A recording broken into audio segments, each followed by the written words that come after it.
Alexia Hamilton arrested last night in clubhouse after found in possession of cocaine. Before we dive into this absolutely shocking story, quick favour. If you're loving the content on Unpopular Aussie Opinions, smash that subscribe button. Over 95% of viewers watch without subscribing. It costs nothing, but means the world to us. Did you hit it? Legend. Thanks so much. Now back to the main event. Alexia Hamilton just went from rising AFLW star to making headlines for all the wrong reasons, and what happened last night has left the entire Australian football community in absolute disbelief. Picture this. The Sydney Swans clubhouse, a place that's supposed to represent professionalism, dedication, and the values of one of Australia's most iconic sporting clubs, becomes the scene of an arrest that nobody saw coming. Hamilton, a talented midfielder who's been carving out a name for herself in the AFLW, was found in possession of cocaine, and the fallout is already massive. Stick around, because what we're about to unpack isn't just about one player making a terrible decision. This is about the culture of professional sport, the pressures young athletes face, and the question everyone's asking right now. How did it come to this? Now, for those who've been following the AFLW, Alexia Hamilton isn't some fringe player trying to make a squad. This is a woman who's shown genuine talent, someone who's been part of the Sydney Swans setup and has been working her way through the ranks of women's football. She's been training alongside some of the best athletes in the country, representing a club with a proud history, and building what could have been a promising career. But last night, all of that came crashing down in the most spectacular and devastating way possible. When news broke that Hamilton had been arrested at the clubhouse, social media absolutely erupted. Fans were stunned. Teammates were likely in shock. And the Sydney Swans organisation? Well, they're probably in crisis mode right now, trying to figure out how to handle what is undoubtedly one of the most embarrassing incidents in recent AFLW history. Let's talk about what actually happened, because the details matter here. According to reports, Hamilton was at the Sydney Swans clubhouse when authorities discovered she was in possession of cocaine. Now, we don't know all the specifics yet, whether this was a random check, whether someone tipped off authorities, or whether this was part of a broader investigation. But what we do know is that when you're a professional athlete, when you're representing a club, a league, and a sport that's fighting for legitimacy and respect, getting caught with illegal drugs at your own clubhouse is about the worst possible scenario you can imagine. This wasn't some random pub on a Saturday night. This wasn't a private residence where she might have had some semblance of privacy. This was at the clubhouse, the very heart of the Sydney Swans organisation, the place where young girls look up to players like Hamilton and dream of one day wearing that red and white jersey themselves. The timing of this couldn't be worse. The AFLW has been growing steadily, gaining more fans, more sponsors, and more media coverage with each passing season. Players have been fighting for better pay, better conditions, and more respect for women's football. And just when the competition is starting to gain serious momentum, a story like this comes along and threatens to overshadow all the incredible work that countless players, coaches, and administrators have been putting in. It's not fair to the other AFLW players who are doing everything right, who are training hard, staying professional, and representing their clubs with pride. But unfortunately, one person's terrible decision can cast a shadow over an entire competition, and that's exactly what's happening right now. Now, let's address the elephant in the room. Drug use in professional sport isn't new. We've seen countless scandals across the AFL, NRL, cricket, and just about every other major sport you can think of. But there's something particularly disappointing about this situation.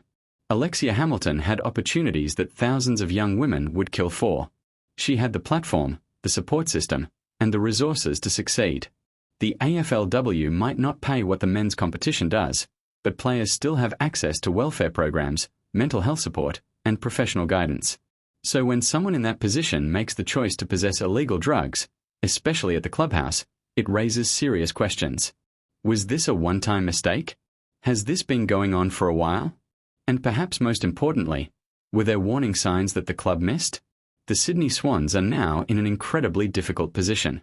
On one hand, they need to show that they take this matter seriously, that they won't tolerate illegal drug use, and that there are real consequences for actions like this. On the other hand, they also need to consider Hamilton's welfare, her mental health, and whether she needs support rather than simply being cast aside. It's a delicate balance, and how the club handles this situation in the coming days and weeks will say a lot about their values and their commitment to player welfare. Do they immediately terminate her contract? Do they suspend her and require rehabilitation? Do they stand by her while also making it clear that this behavior is unacceptable? These are the questions that club officials are probably grappling with right now, and there's no easy answer. Let's talk about the reaction, because social media has been absolutely ruthless. Within hours of the news breaking, Twitter was flooded with opinions. Some fans are calling for Hamilton to be immediately banned from the AFLW for life. Others are taking a more compassionate approach, suggesting that she clearly needs help and that the focus should be on rehabilitation rather than punishment. There are those who are using this as ammunition to criticize the AFLW, claiming that the competition isn't professional enough, that the players aren't held to high enough standards. And then there are the trolls, the people who are using this incident to make jokes, to mock women's football, and to suggest that female athletes can't handle the pressures of professional sport. It's ugly, it's divisive, and it's exactly the kind of discourse that doesn't help anyone. But here's what really gets me about this whole situation. Alexia Hamilton isn't some villain. She's a young woman who made an incredibly poor decision, a decision that's now going to follow her for the rest of her life. And while I'm not here to excuse what she did, I do think it's worth considering the pressures that AFLW players face. These are athletes who often work second jobs just to make ends meet. They train just as hard as male AFL players, but receive a fraction of the recognition and compensation. They deal with social media scrutiny, body image pressures, and the constant challenge of proving that women's football deserves to be taken seriously. None of this excuses drug use, but it does provide context for why some players might make poor decisions when they're struggling to cope with the demands of professional sport. The AFL's drug policy is going to come under intense scrutiny now. How will they handle this case? Will Hamilton be given a chance to rehabilitate and return to the competition, or will this be the end of her AFLW career? The league has dealt with drug scandals before, particularly in the men's competition, and the responses have varied. Some players have been given multiple chances, enrolled in rehabilitation programs, and eventually returned to the game. Others have been shown the door immediately. The key question is whether the AFLW will apply the same standards, or whether Hamilton will be made an example of because the women's competition is still fighting for credibility. What's also interesting is how this compares to other recent AFLW controversies. Just last year, we saw players suspended for possessing illegal substances, and the league took a hard line on those cases. If Hamilton receives a lighter punishment, there will be accusations of inconsistency.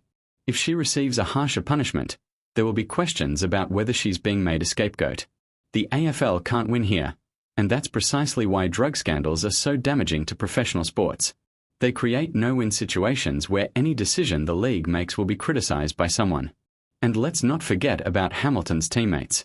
Imagine being a Sydney Swans player right now, waking up to see this news plastered across every sports website and social media platform. You've been working your backside off, trying to build the AFLW brand, trying to prove that women's football deserves respect and investment. And then one of your teammates goes and does something like this. The anger, the frustration, the disappointment, it must be overwhelming. Some teammates might feel sympathy for Hamilton, understanding that she's human and that humans make mistakes. Others might feel betrayed, wondering how she could be so selfish as to put her own desires ahead of the team and the competition. The sponsors are another factor here. The Sydney Swans have corporate partners who invest money into the club based on the expectation that the organisation represents certain values. When a player gets arrested for drug possession at the clubhouse, that reflects poorly on everyone associated with the club. Sponsors might start asking questions. They might reconsider their involvement. And in a competition like the AFLW, where every sponsorship dollar matters, losing financial support could have serious long-term consequences. This isn't just about one player's mistake. This is about the ripple effect that mistake has on the entire organisation and potentially the entire competition. So where does this leave us? Alexia Hamilton's AFLW career is hanging by a thread. The Sydney Swans are dealing with a public relations nightmare. The AFLW is once again defending itself against critics who claim the competition isn't professional enough. And fans are left wondering how something like this could happen at a professional sporting club. The coming days will be crucial. Will Hamilton release a statement? Will the Swans terminate her contract? Will the AFL hand down a lengthy suspension? These are the questions everyone's asking, and the answers will shape not just Hamilton's future, but potentially the future of how the AFLW handles serious misconduct. One thing's for certain though. This story isn't going away anytime soon. The media will continue to cover every development. Fans will continue to debate whether Hamilton deserves a second chance or should be banned for life. And the AFLW will continue to grapple with the challenge of building a professional competition while dealing with incidents like this that threaten to undermine all the progress that's been made. For Alexia Hamilton, last night might have been the worst mistake of her life. For the AFLW, it's another test of whether the competition can weather storms like this and come out stronger on the other side. Only time will tell how this all plays out, but one thing's certain, Australian football just got a whole lot more complicated.